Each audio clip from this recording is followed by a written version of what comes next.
I'm sure even you can guess why Juan called the wedding off, right? Matt confessed to Juan about his relationship with Celeste. I see, so that's what happened. But then why did Mr. Corriday have to call off the wedding? I don't understand at all. It was probably because of his worthless male pride. Really? I was getting really into this story until that part. Like, what? I mean, wouldn't you be more prideful? Like, that you have her now? That she's not with him anymore? Because he was a total piece of shit? And then she chose you instead, and she's choosing to marry you? So Juan was stupid too, apparently. Like, what? That doesn't make any fucking sense. I thought they were gonna say that Matt did something, like, really terrible. He told Juan, but there's no way that he would have known that that would make Juan feel this way, because it doesn't make any sense for him to feel this way. Juan and Matt were always fierce rivals. Matt waited for the wedding announcement and then unleashed the truth on Juan. Yeah, I really just don't think that that makes sense. I'm sorry, I suppose it's possible for it to turn out that way. I just don't see that it would, really. Like, most likely. He was aiming for when it would hurt Juan the most. I just don't see how it hurts, but okay. Poor Miss Impax. That wasn't the end of it. Especially since you knew that was what he was trying to do. You should just rub it in his face and be like, alright dude, well you know what? I'm just gonna treat her better than you ever did. Because she's actually happy with me. You're a total scumbag, fuck you. And then you marry her and it's great. So Juan made a stupid as fuck decision. He's partially to blame here, honestly. He's a little bit retarded. So anyway. But yeah, she killed herself. That really sucks. That's really unfortunate for her. Like, honestly, if I have to blame one of the two for that specific incident, it's sort of equal parts, both of them. So that she would never again be hurt by Matt, she chose to die. It's definitely more his fault, but Juan, I still think that's pretty dumb. Anyway, when Juan discovered her body, he hid her note. But why would he do that? It's simple. Juan realized that note was a powerful weapon against Matt, and it would be especially damaging to his refreshing like a spring breeze image. In any case. With his pride hurt, Juan sought revenge. Revenge, there's that word again. Juan wanted to publicly disclose the contents of that suicide note at a time that would cause Matt the most damage, of course. And that was at the press conference after the stage show. I know all about it because I heard it all from Juan. It was so I could find out about all this that I drew close to Juan to begin with. They're quite a pair of hideous monsters, aren't they? Even Celeste's death was something for them to use in their game. That night when I found Juan's body, I'm glad she's admitting that Juan's not perfect either. I wouldn't say he's a hideous monster like Matt, but he's not totally perfect. It was only natural that I thought the murderer was Matt. Those two were always spying on one another after all. As for me, I was frantically searching for Celeste's suicide note. But yeah, you know, he did choose his pride and rivalry with Matt over making her happy, and that led to her killing herself, so fuck you too, Juan! I was going to burn it, I had even brought a lighter. But I couldn't find the suicide note, and that's when revenge crossed my mind. Yes, I was going to bring... Oh, I was going to say we get to see that image again, but it flashed away too quickly. Adrian, just so you know, after this whole case is over, you do not have to worry about me being like Matt or Juan. We're good. We can go get pizza with Pearl. We can be her new parents. If that's what you're into, that's fine. Okay? Cool. I'm adopting Pearl. I'll ask her out on a date, and that's the ending. Great. And Old Bag dies. Please. And that's all I have to say. Well, Mr. Wright, even knowing all this, are you still going to help that man? He's actually a woman, that's the final twist. I see. What a foul profession. Thank you very much for your time and for talking with me. I don't know what he's going to do. I don't know what's going to happen. It was no big deal. I mean, surely he's going to get found guilty. At least in the good ending. But I don't know if Phoenix is going to still try to represent him, or if he's going to do what Edgeworth does and just still sort of technically be doing your job, but actually be helping the other side. I can't sleep either. Not with Maya's situation, or with what I know now. Yeah, where did he take Maya? Where did they go? Oh, shit. Are we moving into the trial? Oh my god. Okay, here we go. This case is really long, but I am loving it. So, thank you very much for watching. Well, you know what? Just like, whoa. Yeah, I don't really have a full video, so I'm going to record for a little longer, actually. So, hey. Thank you for watching anyway, though. I'm still going to say that. It's just not over yet. This is like the beginning of the game. With the scary music and the evil judge man. Is it the same dream, or is it Matt this time? Or anybody else? It's still the judge. Okay. We end where we began. That's called dramatic irony. I don't know. But I'm just a simple defense attorney. Silence! You are no longer worthy of your title. Oh my god.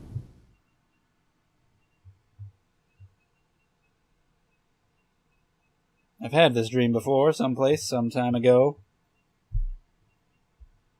As if this day was written into my destiny. Today, I'll stand in court as a lawyer.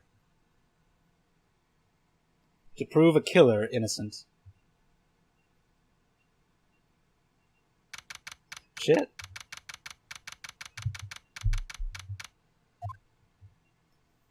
This is just like... I mean, there was a lot of heavy shit before, like with Edgeworth and his dad and everything, but I don't know. This just feels heavier than all that other stuff. Maybe it's just because it's involving Phoenix, I don't know. This is Phoenix, right? You don't look so well, dude. You're gonna prove me not guilty today, alright? Oh god. You gonna do that in public? Ha ha ha. If you please, Mr. Lawyer, remember, it's not just me. Your precious friend's life is riding on today's verdict, too. Now listen up. You'd better get on guard a guilty sentence, okay? If you get that creepy slime bag and not guilty, I'll never forgive you. Ever. Maya. Phoenix, what's happening? Hi. It's still weird. Especially, like, I mean, the clothes that she's wearing, like, and just the boobage with that, it's just like, they're just so... Maya, how's Maya? I don't know. You don't know? She hasn't tried to channel me since yesterday. Mia, what am I supposed to do? Well, like I said, I thought we were going to rescue her, so I don't know what the hell's going to happen from here on out. For a lawyer, the worst of times are when you have to force your biggest smiles. But you can't give up. There's still some hope left. Stop it, please. There's nothing left. Not here, not anywhere. Okay.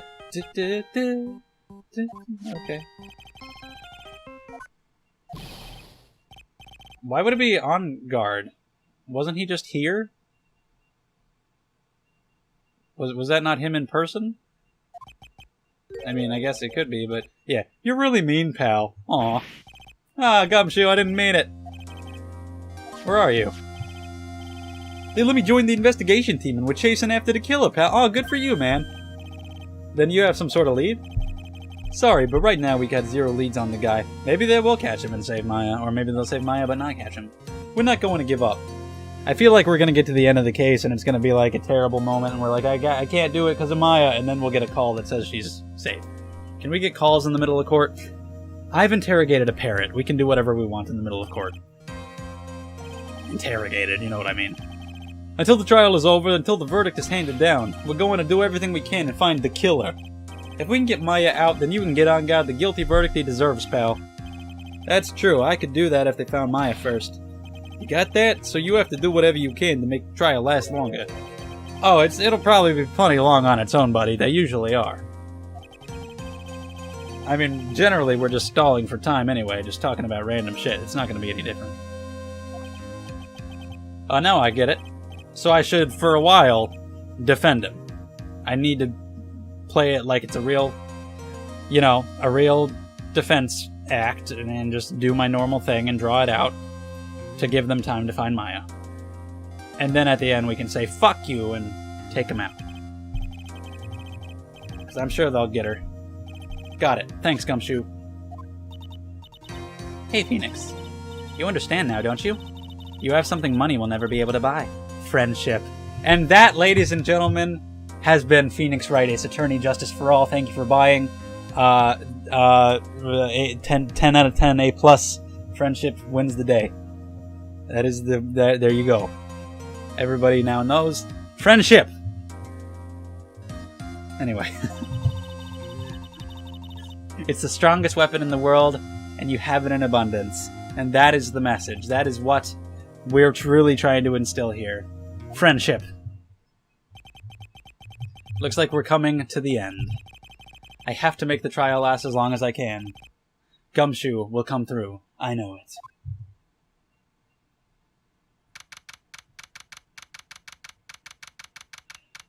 Let's do this shit.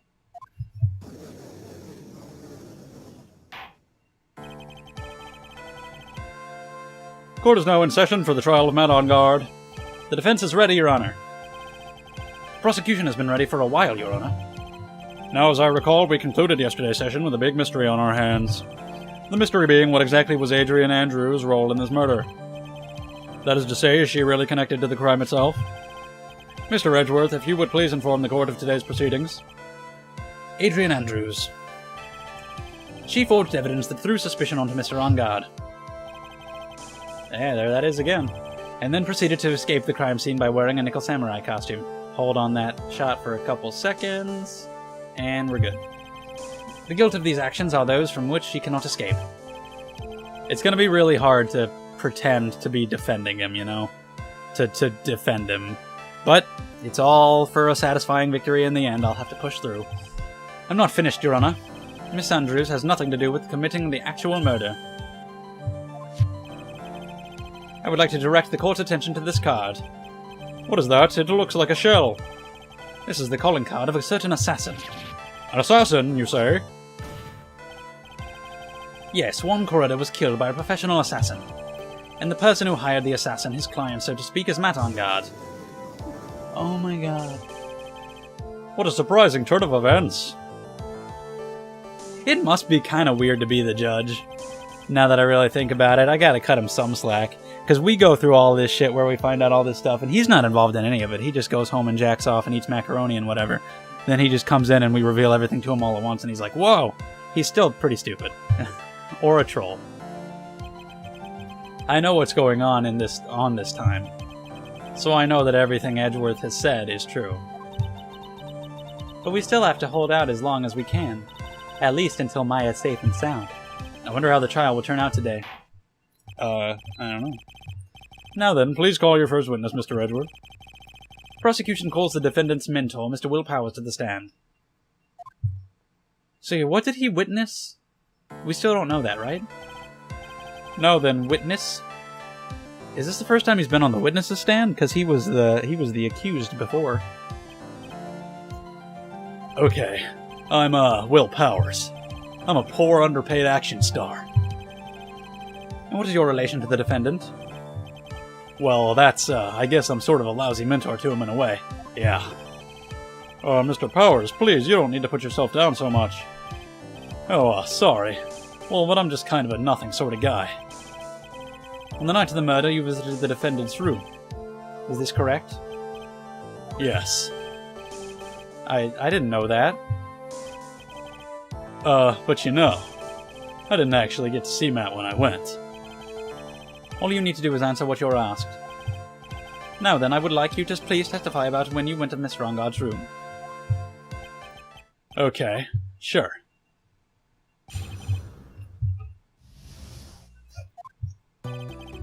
After the award ceremony, I went by myself to Matt's room.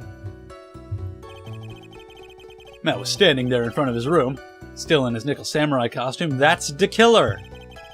He was talking with someone. At first I thought it was the bellboy. I watched the two of them for a while, then I gave up and went back. I had guests with me that night, and I couldn't make them wait for me.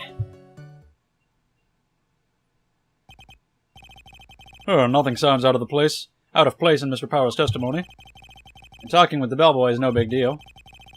If one assumes that the person Mr. Rongard was speaking with was an ordinary bellboy, he was not.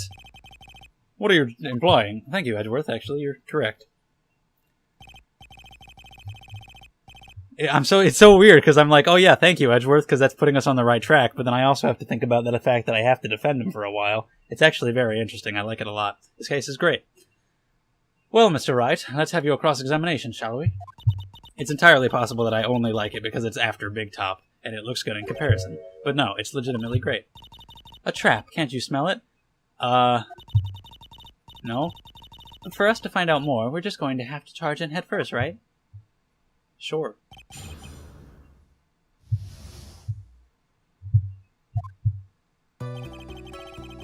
Alright. So you went to the place. Great. It's usually pressing the last statement, but this is a new trial, so maybe it's not like that anymore. We'll press everything. Plus, we're supposed to draw it out for as long as possible, right? Mm-hmm. Oh, I got totally fucked up on his voice there. Like a big brother, sort of. And I wanted to say congrats. What's wrong? Why did you stop? The Will and the judge have similar voices. It's weird differentiating between the two of them, because Will's never been in court before. Never had to do their voices at the same time. Mr. Wright. What is it? You're going to try to trick me into a corner, aren't you? Huh? I know I'm just a poor underpaid action star, but I'm not the killer. I know. No one said you were, Mr. Powers. No, please, don't trick me. Every time you do your lawyer thing, the witness suddenly turns into the bad guy. Every time? Witness, I will personally talk to the defense at a later time. So for now, please kindly cooperate and continue with your testimony. Sorry. So you went to the defendant's room, and then... Hey, wait a minute. When and how did I suddenly turn into the bad guy here? You're always the bad guy, Phoenix. So yeah, with the dude, but first the costume. What are you going to say about that? Are you sure that was Matt on guard? Yeah.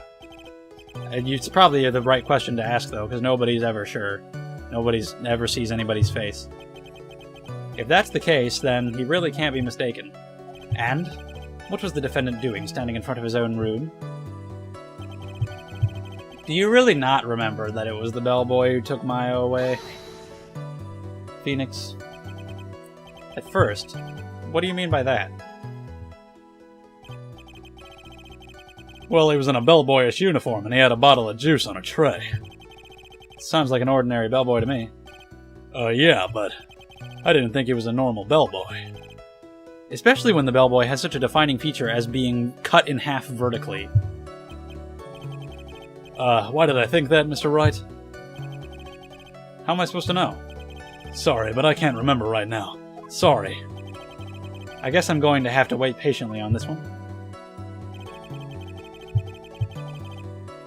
Alright. You saw the two of them, the bellboy and the defendant, together. Yeah, the bellboy just wanted to say congrats. Now, while you were watching the two of them, did you notice anything strange? You know, I did feel something weird. I think it was because Matt, well, he gave the bellboy a tip. A tip? That's a perfectly normal thing to do. So, how long did you watch the two of them? Not more than a minute or two, I think. Last sentence, so I'll go ahead and press it. So who are these guests you're talking about? You guys, of course. You and Maya and Little Pearl. I thought it would be really rude since I invited you guys if I disappeared on you. So I went back to my seat pretty soon after seeing Matt in the hallway.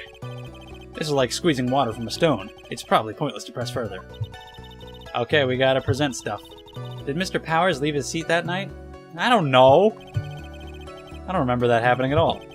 Maya was making such a racket in her hyper state. I ended up focusing on her. I see. In any case, from his story, he probably wasn't gone for very long. Well, okay, I'll present something next time. Thank you for watching, and I'll see you guys then.